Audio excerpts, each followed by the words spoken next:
Assalamualaikum warahmatullahi wabarakatuh.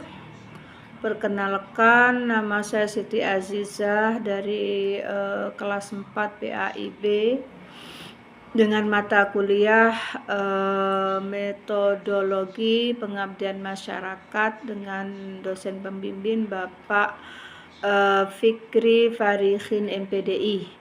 Di sini saya akan menjelaskan terkait dengan studi kasus keberhasilan pengabdian kepada masyarakat dengan pendekatan ABCD.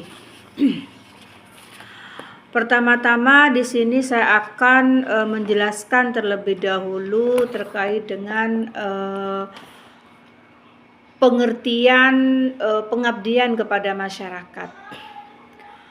Pengabdian kepada masyarakat adalah suatu kegiatan yang dilakukan dengan tujuan untuk memberikan kontribusi positif kepada masyarakat secara sukarela dan tanpa mengharapkan imbalan materi.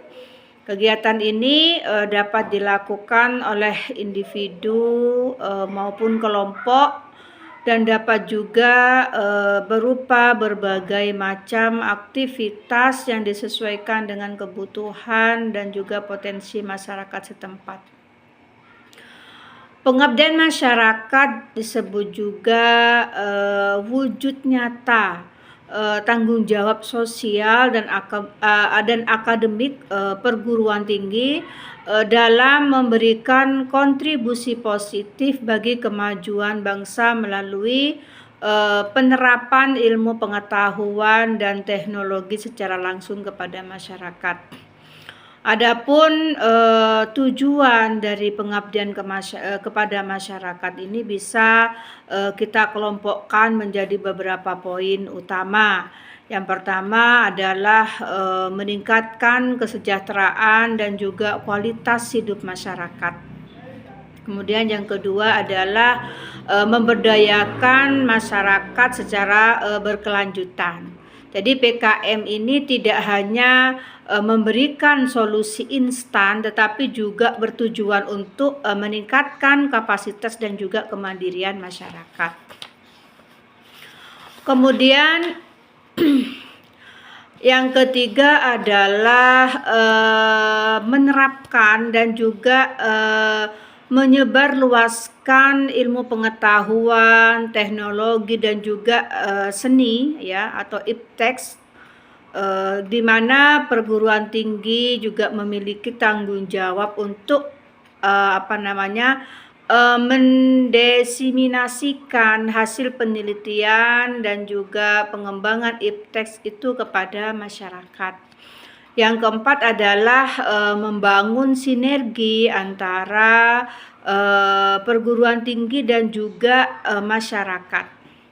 Jadi PKM di sini adalah menjembatani kesenjangan antara dunia akademik dan dunia nyata melalui interaksi dan kerjasama dalam kegiatan PKM.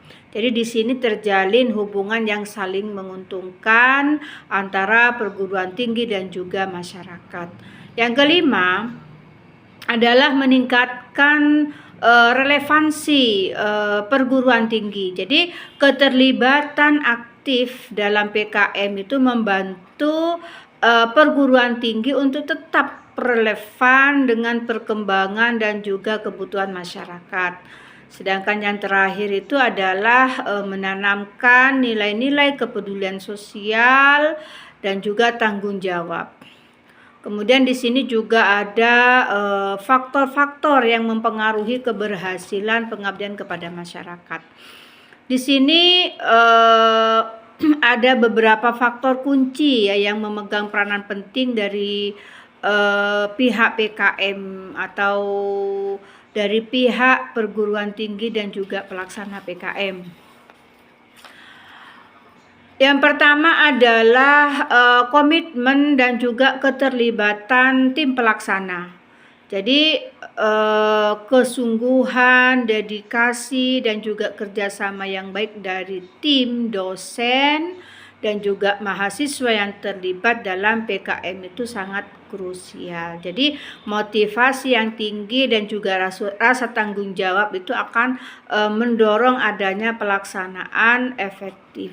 Yang kedua adalah perencanaan yang matang. Jadi program PKM yang terencana dengan baik itu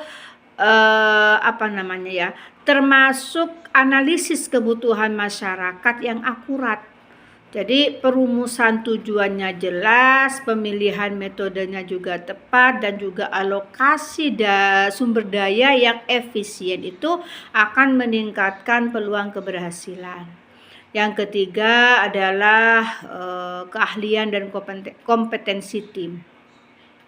Jadi di sini tim pelaksana itu harus memiliki keahlian dan kompetensi yang relevan dengan bidang yang dibutuhkan oleh masyarakat. Juga adanya ketersediaan sumber daya manusia yang memadai. Kemudian juga adanya jaringan dan kemitraan, dalam artian membangun jaringan dan kemitraan yang kuat dengan berbagai pihak terkait, semisal pemerintah daerah ataupun organisasi masyarakat, dunia usaha, itu dapat memperluas jangkauan dari PKM. Sedangkan dari pihak masyarakat ya, itu yang pertama adalah partisipasi aktif dari masyarakat. Jadi keterlibatan aktif masyarakat sejak tahap perencanaan, pelaksanaan hingga evaluasi itu sangat penting sekali. Kemudian juga kebutuhan dan relevansi program. Jadi program PKM di sini harus menjawab kebutuhan masyarakat. Jadi permasalahan yang dihadapi masyarakat. Jadi program yang tidak sesuai dengan kebutuhan mereka, partisipasi itu dampaknya akan rendah. Kemudian juga adanya sikap terbuka dan kemauan masyarakat untuk menerima ide-ide baru dan juga berkolaborasi dengan tim pelaksana akan mempermudah pelaksanaan PKM. Juga adanya dukungan tokoh masyarakat. Ini sangat penting sekali ya, karena dukungan dari tokoh masyarakat setempat itu menjadi katalisator ataupun keberhasilan PKM, karena mereka itu memiliki pengaruh dan juga dapat memobilisasi masyarakat. Kemudian selanjutnya adalah keberhasilan pengabdian masyarakat. Pengabdian kepada masyarakat itu dengan pendekatan ABCD. Jadi ABCD itu adalah Asset Based Community Development. Jadi keberhasilan pengabdian kepada masyarakat dapat sangat ditingkatkan dengan mengadopsi pendekatan Asset Based Community Development atau ABCD. Jadi pendekatan ini berfokus pada mengidentifikasi dan memanfaatkan aset serta kekuatan yang sudah ada dalam masyarakat. Jadi alih-alih berfokus pada kekurangan dan kebutuhan. Jadi dan di sini bagaimana pendekatan ABCD itu dapat berkontribusi pada keberhasilan PKM. Jadi prinsip dasar ABCD dan juga kaitannya dengan keberhasilan PKM itu yang pertama adalah mengidentifikasi aset dan kekuatan masyarakat. Jadi ABCD itu memulai dengan memetakan berbagai aset yang dimiliki oleh masyarakat. Termasuk diantaranya adalah individu ya. Jadi termasuk dalamnya itu adalah keterampilan, pengetahuan, pengalaman, bakat, dan semangat setiap warga.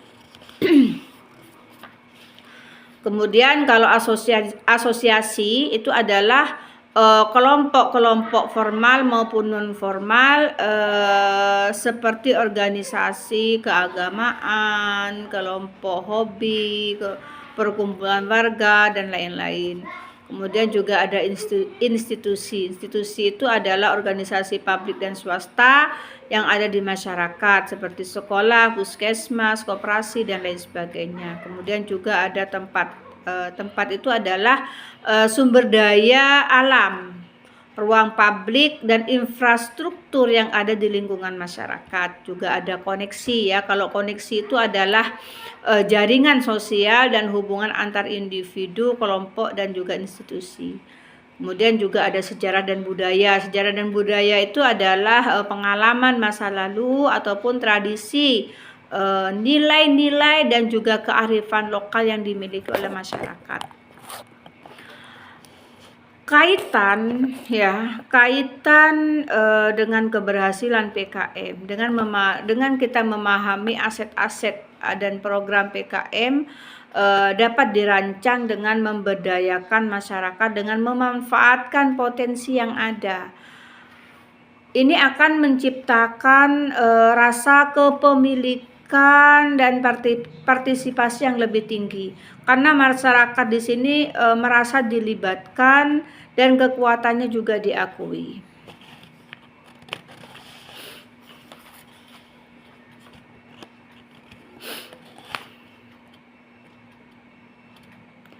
Ada juga di sini juga ada pendekatan ABCD itu bisa meningkatkan keberhasilan PKM. Yang pertama adalah relevansi yang lebih tinggi. Jadi program PKM itu didasarkan pada aset dan kebutuhan yang diidentifikasi oleh masyarakat sendiri, itu akan lebih relevan dan tepat sasaran. Kemudian adanya partisipasi yang lebih aktif. Jadi masyarakat itu lebih akan termotivasi untuk berpartisipasi jika mereka merasa dihargai dan kekuatannya juga diakui.